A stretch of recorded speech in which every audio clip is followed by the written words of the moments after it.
弟兄姐妹平安，我们今天要来读以赛亚书第5章1到7节，其中第7节这样说：以色列就是上主万军统帅的葡萄园，犹大人民就是他细心栽培的葡萄树。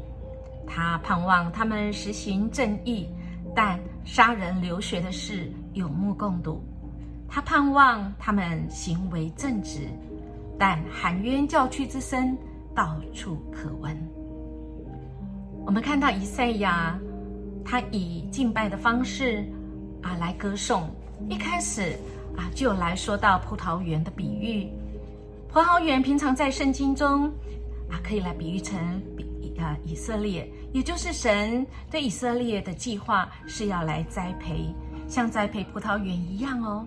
他亲手把那个肥美的山园栽种了他心爱的葡萄园。那么一开始在山岗上，我们看到阳光普照可以让葡萄园可以得到很好的这个阳光照射。而再来，神对以色列的期待可以结出好的这个果实，但是这些以色列结出来的却是悖逆，却是野葡萄，是不能榨酒的。既然是这样，神就要撤去篱笆，让人来对他们来践踏，以及这个园要荒废。这就是神的审判。那么到底怎么样才是好葡萄呢？经文清楚告诉我们，就是公平和公义。那么什么是野葡萄呢？就是暴虐跟冤屈的声音。以色列人的失败招致了神的审判，而神的审判不是目的，不是要叫以色列人受苦而已，乃是要以色列人能够回转，能够悔改，这才是目的。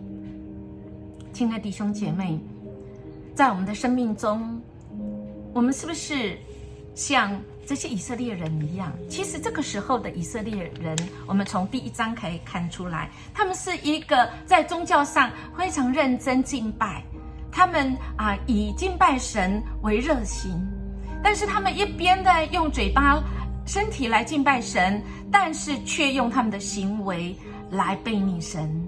因为他们离开了敬拜的地方的时候，他们就是用行为来逼迫，来压迫，使一些人不受到公平的待遇。因为我们的神是公义，是公正的，是公平的，他要我们学像他一样。亲爱的弟兄姐妹，愿我们的行为行事为人跟我们所蒙的召是来相称的，也就是我们成为一个好树，我们一定会有结好果子。所以首先我们必须这个人是对的，我们要成为这个好的树，我们能够结出的是公平正义，是和神一样的。我们愿意吗？我们一起来祷告。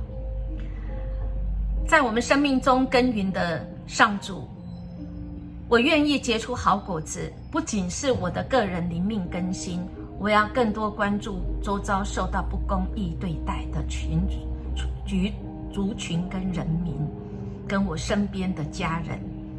求神来帮助我，关心那些受压迫的边缘人。奉主耶稣基督的名求，阿们。愿我们今天活出在主里面的好葡萄，也就是公平和正义，这是主所喜悦的。我们明天见。